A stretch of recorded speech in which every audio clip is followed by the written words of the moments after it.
Hindi na makita yung mouth makiling eh. Ayun guys, umuulan na ngayon. Ano ngayon eh, November 1. Bali, may bagyo ngayon kasalukuyan. Dito sa Laguna, naka-raise ng signal number 2. Sa Bicol, nananalasa na.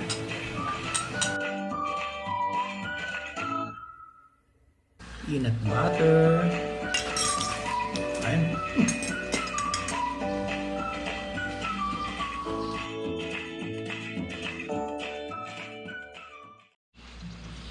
Good morning guys, welcome to the vlog.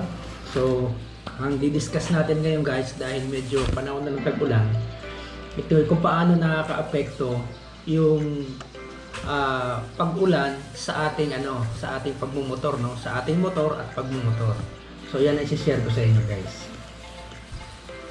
So guys, may napansin ako, no, at ito tinanong ko to kay Hepe. Sabi ko, Hepe, bakit nung tumatakbo ko nung maaraw, maganda naman yung takbo ko, no? So maganda naman yung pagkaka-tune up, okay naman yung takbo, smooth na smooth, tahimik, maganda yung combustion ng makina. Pero nung umuwi ako at umuulan na, nakaranas ako ng parang humahagok yung motor ko, tapos namamatayan ako.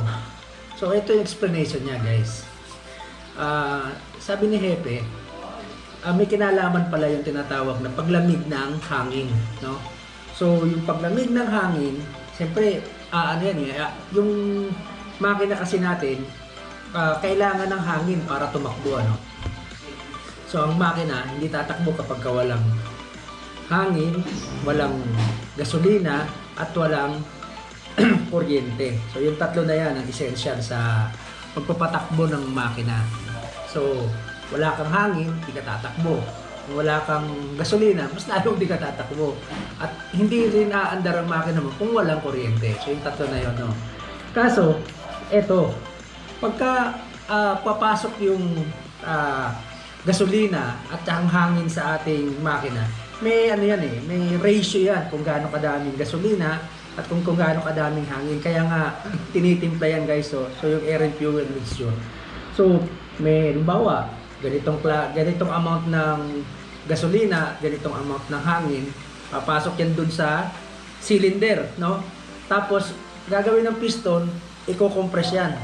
So, habang kino-compress ng piston ngayon yung ating gasolina, yung mixture ng gasolina at ng hangin, nag-iinit ngayon yan. Ngayon, pag yan uminit na, kasi ang hangin guys, kapag ka nako-compress, umiinit, kaya tumataas yung pressure.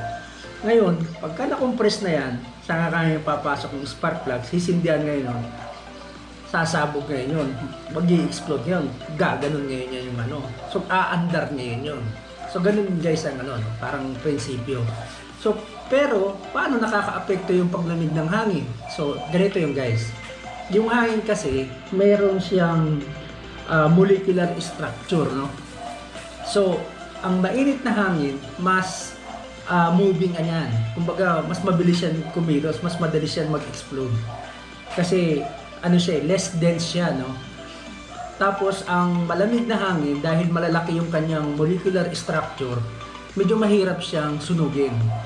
No? So, yun yung paliwanag ni Hepe tungkol dun sa paghahagok o sinisinok o namamatayan tayo ng makina kasi lumamig yung hangin. So, iba pala kasi ang tune up ng makina kapag ka tumatakbo ka sa malamig na lugar at saka sa mainit na lugar. So, generally, kapag ka umuulan, lumalamig ang hangin.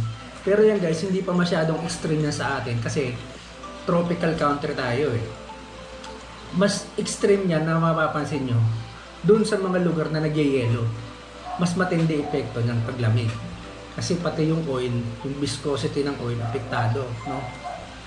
So, yung guys, no, isa pa pala sa epekto ng ang tawag nito, yung paglamig ng panahon, nakakaranas tayo ng hard starting, no? So, nahihirapan tayo mag-start ng motor natin. So, para doon sa may mga choke cable. So, ang function ng choke cable natin, so kung ginamit nyo, nire-restrict niya yung hangin doon sa loob ng carb natin para tumaas yung mixture ng gas sa hangin, no? Ngayon, pagka ginamit natin yung choke, pag nag-start tayo, mabilis na ngayon siya nag-i-start na. At saka napansin nyo, pagka naka-choke tayo, mataas yung minor, no? So, pagka naman, siguro mga, let's say, 2 minutes na umaandar na, so pwede nyo na siguro patayin yung choke, ibalik nyo sa dati, para maging normalize ulit yung idle o yung minor natin, para bumaba siya ulit. So yun actually yung function ng ating choke. So bakit ba ito ngayon dinidisable, no? Kasi yung sa akin, katulad sa akin, disabled na siya. Kasi nangyayari dahil nga tropical country tayo, generally mainit sa lugar natin. Yung choke cable, di natin siya masyadong nagagamit. Minsan nakakaligtaan pa natin, tawatakbo tayo, naka-on pa yung cable. Ano nangyayari, puputok-putok yung dabutso natin kasi sobrang rich nga ng gas doon sa ating car. So, yung kung bakit siya dinidisable, so, nag-i-stack up kasi. Madalas nag-i-stack up yung ating choke cable, tapos, nagkakaroon pa siya ng epekto doon sa ating, car. So, yun ang mga kadahilan kung bakit yan dinidisable. Pero actually, may function naman talaga siya, kaya nga siya nandyan eh. Pero mas magagamit yung choke cable sa mga malalamig na bansa, no? Kasi doon nagyayelo eh. Ito yun yung isa sa mga epekto ng yung paglamig ng panahon. So ang ginagawa ko lang dyan guys, pinakasolusyon natin dyan, lalo na kung disabled na yung choke cable nyo at hard starting, taas nyo lang ng konti yung minor. Konti lang naman, tapos pagka napainit nyo na yung makina, ibalik nyo na uli sa dati. Meron naman tayong video dyan para kung paano mag-adjust ng minor. So yun lang guys, kasi ang maiksi lang. Gusto ko lang i-share sa inyo kasi nakakwento din lang sa akin. So gusto ko lang i-share sa inyo guys, just in case na nararanasan nyo rin yung ganong klaseng experience. Ayun nga pala guys, bago tayo matapos, may mga nagpapa-shoutout nga pala. So una, shoutout muna natin to si Gideon Bayawa. So bagong subscribe lang siya sa channel at natutuwa siya na nakakatulong yung mga videos natin sa kanya. Ayan, may bago rin tayong subscriber, no? Si Tribula Ledesma. Shoutout sa iyo, Tribula Ledesma. Shoutout din kay Jupes D. Namo.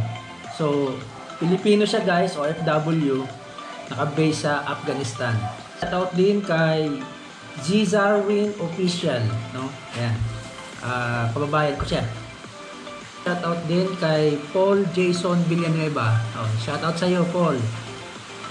Ito, shoutout din pala kay Mark Reyes, no? So, malaking tulong daw yung channel natin sa kanya. Salamat sa pagsuporta.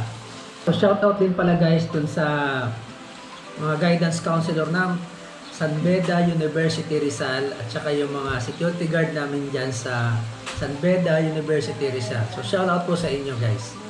So sa sunod na video naman ulit, no? Ayan. Ingat po tayo lahat. Maulan. Malakas ang mga darating na bagyo.